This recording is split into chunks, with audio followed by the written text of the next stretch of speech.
Bonsoir à tous. Au sommaire, crise au sein du parti Rassemblement pour la démocratie et le progrès. Après la suspension de Mahama Talaouter de la présidence du parti par la Cour suprême, la réaction des avocats du parti ne se fait pas attendre.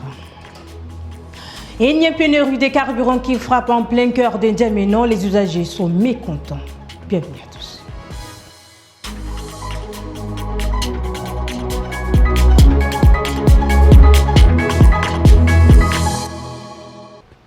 J'ai annoncé en titre encore une pénurie dans la ville de N'Djamena. Ce jeudi, plusieurs motocyclistes et automobilistes ont envahi les stations-service pour s'approvisionner en carburant. Mais dans les stations, la demande est au-dessus de l'offre. Aimé de Linasso. Depuis cet après-midi, c'est la longue file d'attente devant les stations-service de N'Djamena.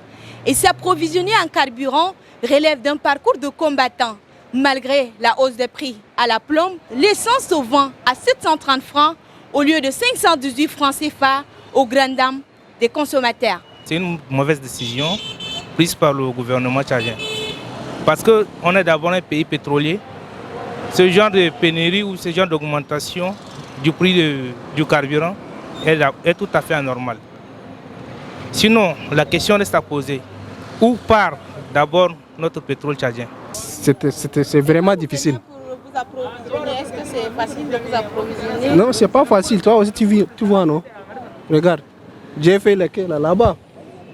Jusqu'à j'ai pu revenir ici.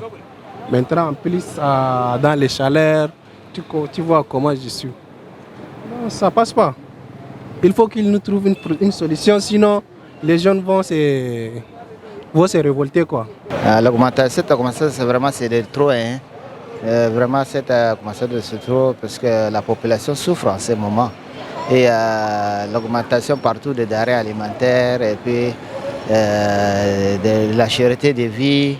Après encore s'ajoute l'augmentation du carburant. Vraiment, on demande que le gouvernement puisse revoir cette situation. Sinon, vraiment, ça va soulever un peu la grogne sociale. Les nouveaux prix des carburants ont été rendus publics hier dans la soirée. Officiellement, aucune raison n'est encore donnée suite à cette augmentation. Après sa rencontre avec la secrétaire d'État aux Affaires étrangères, Mukanzu Didier, ministre congolais envoyé spécial du représentant désigné par le président de la communauté économique des États de l'Afrique centrale, Félix Antoine Tshisekedi, présente le rapport de mi-parcours de la transition au Tchad aux différentes parties prenantes impliquées dans la transition. Aimé Dolinassou et Clios Boyoum. Au cœur des échanges de ce matin, l'évaluation à mi-parcours de la transition en cours au Tchad. Ses forces et faiblesses ont été montrées du doigt par le ministre congolais Mukanzu Didier, représentant le facilitateur Antoine Tshisekedi. Nous sommes conscients des défis qui restent à relever en vue de garantir la réussite du processus de transition politique, y compris le renforcement du consensus autour du processus électoral à venir et au mouvement politico-militaire que nous continuons à travailler pour que cela aussi vienne participer aux élections prévues au plus tard octobre 2024. La présentation de ce rapport fait place à un débat houleux entre les chefs des partis politiques qui contestent le non-respect de certains points. Entre-temps, le responsable de l'Alliance, qui est un regroupement de pratiquement 200 partis politiques, a convoqué une réunion pour informer à ses alliés, aux partis politiques alliés, en leur disant que dans le cadre de la médiation, il se pourrait que dans les jours à venir, parmi nous ici, certains vont céder la place aux nouveaux entrants. Donc, on vous livre l'information. Moi, je n'étais pas à cette réunion là parce que je ne fais pas partie de l'Alliance. Je suis en train de mentir. Tu mens.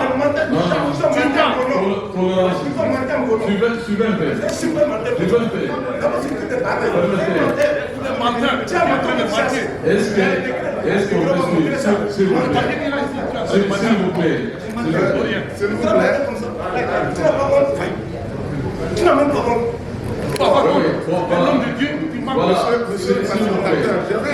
Je vais aller jusqu'au bout. Je ne peux pas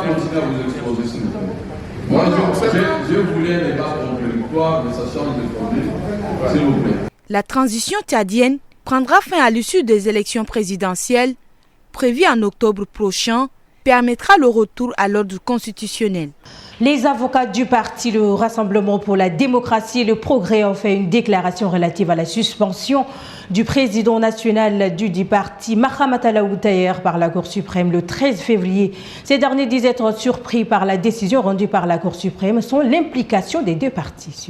Vêtus aux couleurs du parti, ces militants du parti Rassemblement pour la démocratie et le progrès sont venus soutenir leur président, Mahamat Alaou Taher, suspendu par la Cour suprême. Et la décision ne plaît guère. En notre qualité de conseil de M.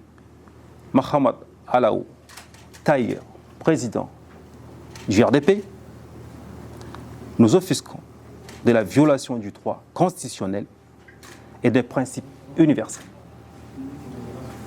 reconnus à tous les citoyens.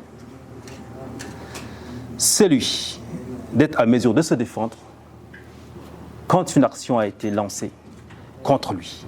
Le président du RDP a été suspendu le 13 février suite d'une élection contestée par ses challengers. Nommé ce 13 février à la tête de la direction générale de l'autorité de l'aviation civile, Senoussi Hassana Abdoulaye et ses collaborateurs sont installés officiellement à leurs fonctions ce jeudi 15 février en présence du ministre des Transports, de l'aviation civile et de la météorologie nationale. Bécoute Junior. Sans surprise, la cérémonie de passation de service s'est faite sans la présence du directeur général sortant, Mohamed Awar Naïssa, qui avait démissionné en date du 11 février, pointant du doigt des conditions de travail inadmissibles. Le nouveau directeur général, ancien directeur de l'École nationale d'administration, qui, il faut le préciser, n'est pas un technicien du domaine de l'aviation, compte sur son équipe pour atteindre son objectif. C'est un secteur qui est complètement différent de là où je viens. Je suis un habitué de l'administration. Ce qui veut dire que nous allons manager. Mais manager suppose compter sur d'abord l'écoute des autorités qui nous encadrent, la ministre en charge des transports, le PCA, et vous tous. Et la disponibilité ainsi que l'investissement personnel de chacun à pouvoir nous faire avancer et faire avancer cette grande maison que vous connaissez mieux que moi. La ministre du Transport, de l'Aviation civile et de la Météorologie nationale tient à rappeler à la nouvelle équipe dirigeante la mission qui est la sienne. Le Tchad, pays enclavé, je le rappelle, a besoin d'une aviation civile moderne, dynamique. Et donc, vous devez mettre tout en œuvre pour rendre à ce secteur aérien toutes ses lettres de noblesse. Aujourd'hui, vous le savez, monsieur le directeur général, il y a des dysfonctionnements, des difficultés qu'on peut voir dans pas mal d'institutions. Certains diront que c'est normal. C'est absolument pas normal. Et donc, avec vos forces de proposition, il faudra les combiner.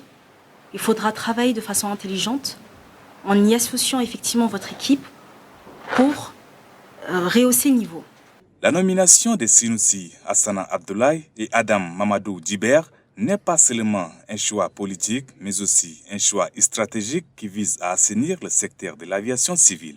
Le ministre de la fonction publique et du dialogue social, Abdoulaye Mbodoumbami, a reçu en audience ce jeudi 15 février le chargé de mission de l'Organisation internationale pour les migrations.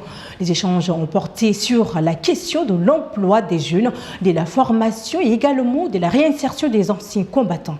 Suivez un extrait proposé par Yves Dangourbe. L'OIM se propose de soutenir les autorités du Tchad via le ministère de la fonction publique et du dialogue social, mais également via les autres services. Et pour moi, c'était important d'avoir cette première rencontre avec Monsieur le ministre depuis mon affectation ici au Tchad, pour mieux comprendre les attentes au niveau du Tchad vis-à-vis d'une organisation comme la mienne. Ce que j'ai rappelé à Monsieur le ministre, c'est que pour moi, ce qui est très important, c'est le dialogue. C'est le dialogue et l'écoute à mon niveau pour pouvoir mieux comprendre, mieux appréhender les attentes s'il y en a auprès d'une organisation comme la mienne, pour pouvoir aussi, ensemble, pouvoir évaluer la manière dont on peut fonctionner ensemble. Autre chose, à présent, les agents de gardiennage de la société Garantie sont en colère. Ils ont assiégé la direction générale de l'institution CGD 15 février pour réclamer leurs 2 mois de salaire impayés. Suivez leur ras-le-bol dans ce reportage de Noudima Diperline et Justine Alatar. La colère est montée d'un cran ce matin devant la direction générale de la société de gardiennage Garantie.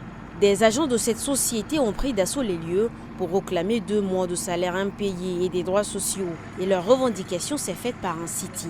Ça fait presque 2 mois que nous revendiquons le salaire et nous revendiquons également les droits sociaux. Mais ce qui est primordial, c'est le salaire, puisqu'on a totalisé 2 mois sans salaire. Alors, depuis quelques jours, nous sommes là en train de faire le sitting pour avoir le salaire.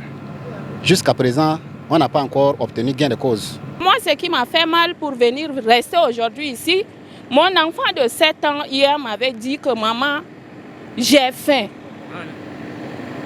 Et lorsqu'il m'a dit qu'il a faim, directement l'arme commence à couler. Parce que je travaille, c'est pour avoir quelque chose, satisfaire le besoin de mes enfants. Et un enfant de 7 ans qui me dit, maman, je veux parler avec toi. Je lui dis, il y a quoi? Il me dit que j'ai trop faim. Hein? Et on lui a encore renvoyé de l'école. Qu'est-ce qu'il faut faire? Le mois passé, on n'a pas encore trouvé. Et ils viennent nous tromper avec des salaires. Nous sommes une société, nous sommes une famille. Ils viennent, ils payent certains contrats et d'autres contrats, ils restent. Mais c'est tout le monde qui a travaillé, c'est tout le monde qui est père de famille. Nous sommes des locataires. Nous voulons travailler, mais quand quelqu'un travaille, on dit un sac vide ne tient pas debout. Mais qu'allons-nous faire avec nos femmes, nos enfants?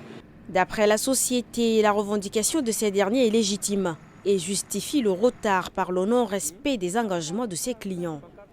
Nous avons eu des problèmes financiers avec quelques partenaires qui n'ont pas honoré leur facturation.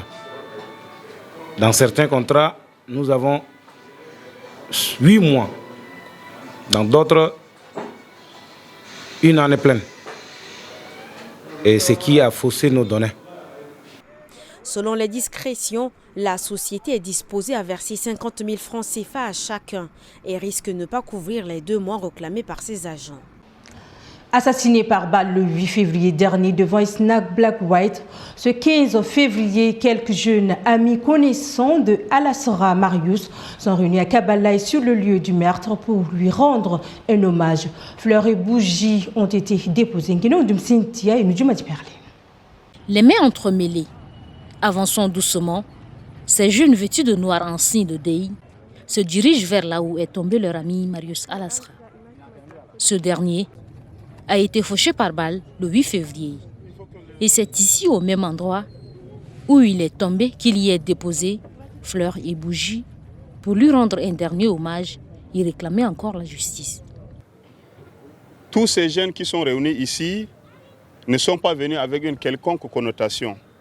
Connotation, s'il y a, c'est le mot justice.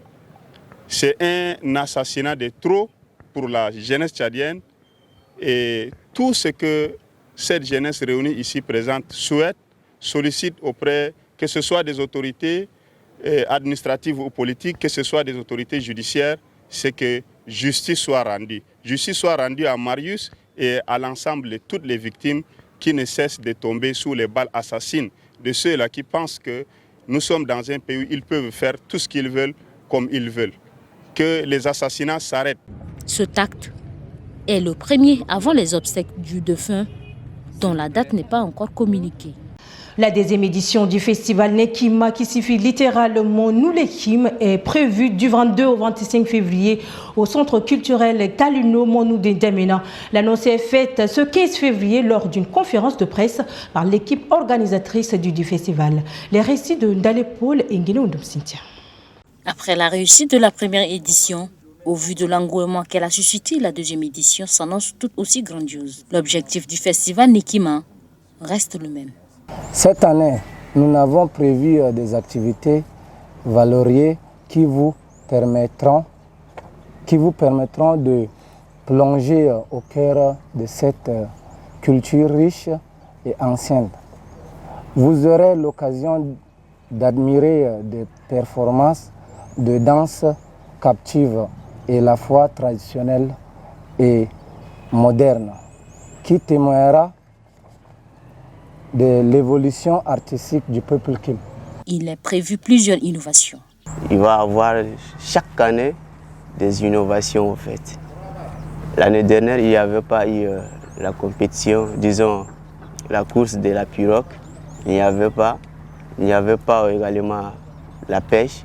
Mais pour l'année-ci, nous avons eu à instaurer la pêche. Il y aura course de pirogues. Le gagnant aura une pirogue. Limité, les organisateurs du festival appellent les institutions et personnes de bonne volonté à les appuyer pour cette deuxième édition qui sera ouverte à des artistes d'autres communautés. Et c'est tout pour cette édition d'information. Mesdames, Messieurs, merci de l'avoir suivi. Le programme continue sur Tchad Info TV.